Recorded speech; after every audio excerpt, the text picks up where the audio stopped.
Bonjour et bienvenue pour ce rendez-vous hebdomadaire de décryptage de l'actualité économique et géopolitique en mode affranchi. Je salue tous les abonnés de TV Liberté pour cet épisode que je vais intituler Good Cop, Bad Cop. Avant de rentrer dans le vif du sujet, tout d'abord ce petit clin d'œil à l'actualité économique.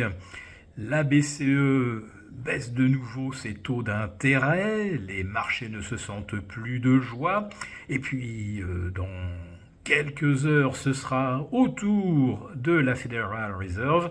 Les marchés sont donc sauvés.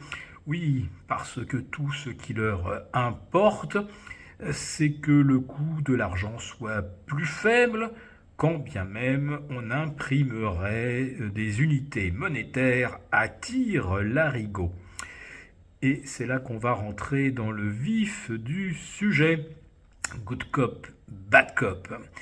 Et oui, Mario Draghi, l'ex-patron de la BCE, se veut le fer de lance d'un projet de relance européen de 800 milliards.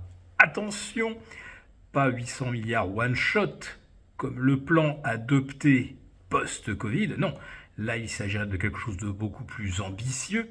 800 milliards par an. Oui, Mario Draghi, c'est le good cop, alors que Christine Lagarde se dit réservée, et ça pour complaire aux Allemands qui eux sont vent debout contre tout projet de relance basé sur des emprunts, c'est-à-dire de l'émission monétaire mutualisée, et les Pays-Bas sont à peu près sur la même ligne.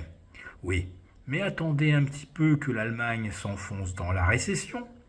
Attendez que Volkswagen, après avoir annoncé une première depuis 87 ans, la fermeture de 2 usines, en annonce une troisième, et vous verrez que les Allemands vont se ranger au projet du good cop Draghi, parce que si le taux de chômage progresse en Allemagne, ce sera un véritable traumatisme. Et on considérera certainement avec beaucoup plus de bienveillance un plan de relance européen. Mais de quoi serait-il fait? Eh bien, écoutons Monsieur Draghi. Il va falloir d'abord qu'on arrive à recoller à l'expansion de l'intelligence artificielle, qui pour l'instant est un quasi-monopole des USA, même si en termes de collecte de données et de traitement de data, les Chinois sont devant. Mais pour ce qui est de l'intelligence artificielle, faut pas laisser les Américains s'emparer seuls de ce créneau. Donc, dans ces 800 milliards par an, il y aurait peut-être 200 ou 250 milliards pour doper toute initiative ayant trait à l'intelligence artificielle. Il y aura un autre volet qui est la croissance responsable. Oui, la croissance responsable, pas polluante, une croissance décarbonante. Et là, M. Draghi rejoint un petit peu Ursula von der Leyen, qui considère que actuellement les taxes carbone s'imposent sur 25% des produits importés, alors qu'il serait logique qu'on porte ce montant à 50% dans un premier temps, et pourquoi pas 100%. Et oui, où l'on est décarboné, où on ne l'est pas, mais on ne l'est pas à moitié, et encore moins au quart. Et puis, M. Draghi nous prévient que ça va quand même être très difficile de préserver le modèle social européen. Comprenez qu'il va falloir faire des arbitrages et que des avantages sociaux où le montant des retraites va certainement être sacrifié. Allez, c'est la transition toute trouvée pour le good cop, bad cop à la française. Je pense que vous me voyez venir.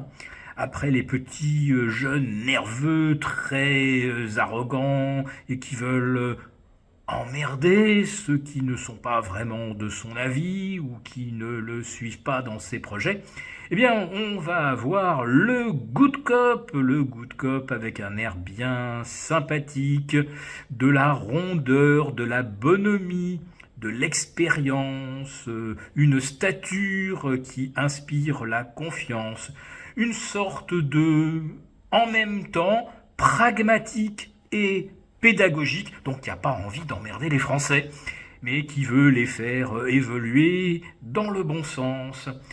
Et ce bon sens, c'est celui, bien sûr, de l'eurofédéralisme, contre lesquels les Français ont voté à 3 reprises, entre juin et la mi-juillet.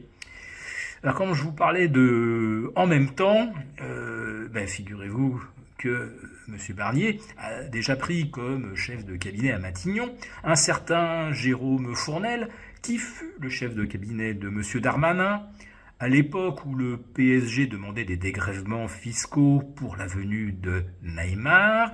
Puis ensuite, il avait intégré comme principal bras droit Bercy, aux côtés de M. Le Maire. J'imagine que M. Barnier l'embauche parce que lui connaît véritablement l'état réel des écuries d'Augias. Et puis on est tellement dans plus ça change, moins ça change, que M.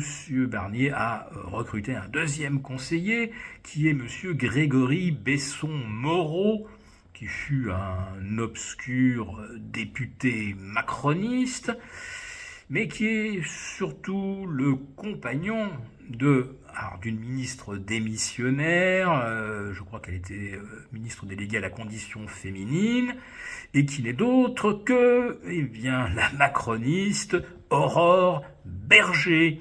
Voilà, donc le bad cop Macron avait dans son périmètre des Jérôme Fournel et des Aurore Berger, et vous retrouvez Monsieur Barnier exactement avec les mêmes.